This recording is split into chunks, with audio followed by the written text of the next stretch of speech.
আবারও স্বাগত জানাই Ramzan a date with doctor Zakir. আমি আপনাদের হোস্ট ইউসুফ চেম্বার্স, আর আজকের পর্বে আলোচনার টপিক রমজান মাসের ভূমিকা। ডক্টর জাকির, এবারের প্রশ্নটাও খুব গুরুত্বপূর্ণ।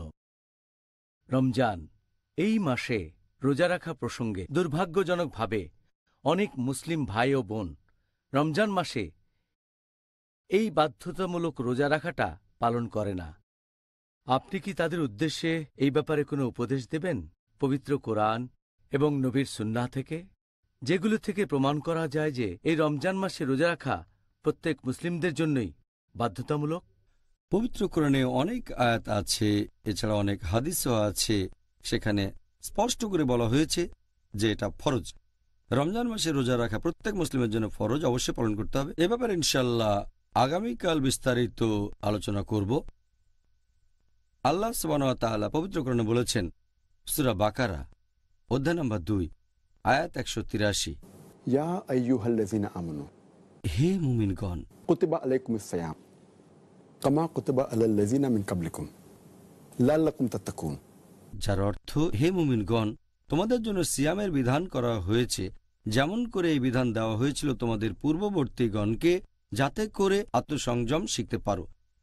এখানে যে আরবি শব্দটা আছে সেটা কুতিবা, মানে বিধান করে দেয়া, নির্দিষ্ট করে দেয়া। অন্যান্য ফরজ কাজগুলোর পাশাপাশি বিধান করে দেওয়া হয়েছে, তোমাদের জন্য আবশ্যিক করা হয়েছে যে তোমরা রোজা রাখো। তোমাদের পূর্ববর্তীদের জন্য এটা আবশ্যিক করা হয়েছিল, তার মানে আমাদের আগে অন্যদের জন্য এটা আবশ্যিক ছিল, ইহুদি আর খ্রিস্টান এদের জন্য। তারপরে আবশ্যিক করা হয়েছে মুসলিমদের জন্য, ইয়া আইয়ুহাল্লাযিনা আমানু, মুমিনদের জন্য। এছাড়াও বলা হয়েছে 1 নম্বর এটা তোমাদের জন্য আবশ্যক, 2 নম্বর তোমাদের আগে যারা ছিল তাদের জন্য, 3 নম্বর পয়েন্ট লাআল্লাকুম তাত্তাকুন, তোমরা যাতে শিখতে পারো আত্মসংযম। এই আরবি শব্দ তাত্তাকুন এর মূল শব্দটা ওয়াকাহ। তাকওয়া শব্দটা ওয়াকা থেকে এসেছে, যার মানে হচ্ছে আপনি আল্লাহ তাআলার শাস্তিকে ভয় পাবেন। এক কথায় তাকওয়া শব্দের অর্থ হচ্ছে আল্লাহ সুবহানাহু ওয়া তাআলাকে মেনে চলা, ধার্মিকতা আর ন্যায়নিষ্ঠতা। এখানে আল্লাহ বলেছেন তোমাদের জন্য রোজার বিধান দেওয়া হয়েছে যাতে করে তোমরা শিখতে পারো আত্মসংযম, যাতে শিখতে পারো তাকওয়া, যাতে তাকওয়া বৃদ্ধি করতে পারো আল্লাহকে মেনে চলায়, ন্যায়নিষ্ঠতায়, ধার্মিকতায়। আর যখন কেউ রোজা রাখে তখন যেটা হয়, সে ক্ষুধার্ত থাকে। দেখবেন যখন কেউ ভর পেটে থাকে সেটাই তাকে এনার্জি দেয়। অনেক সময় সে এই এনার্জি থেকেই নিষিদ্ধ কাজ করে, যেটা আসলে ঠিক না। যখন রোজা রাখবেন তখন খারাপ কাজ করার প্রবণতাটা কমে যাবে আর তাকওয়া ব্যারোমিটার উপরে উঠে যাবে। সেজন্য রোজা পালন করলে আপনি মুত্তাকি হতে পারবেন, তাকওয়া বৃদ্ধি করতে পারবেন। এছাড়াও পবিত্র কোরআনে বলা হয়েছে, সূরা বাকারা অধ্যায় নম্বর 2 আয়াত 185, আল্লাহ বলেছেন, শাহরু রমজানাল্লাযী উনজিলা ফীহিল কুরআন হুদাল লিন-নাস, অর্থাৎ রমজান হলো সেই মাস যে মাসে পবিত্র কোরআন নাজিল হয়েছে মানুষ জাতির পথনির্দেশক হিসেবে, ওয়া বায়িনাতিন মিনাল হুদা ওয়াল ফুরকান, সৎপথের স্পষ্ট নিদর্শন রূপে এবং সত্য ও মিথ্যার পার্থক্যকারী রূপে। এরপরে আল্লাহ বলেছেন, যে সব মানুষ এই মাসটা পাবে তারা রোজা রাখবে। তার মানে এটা ফরজ।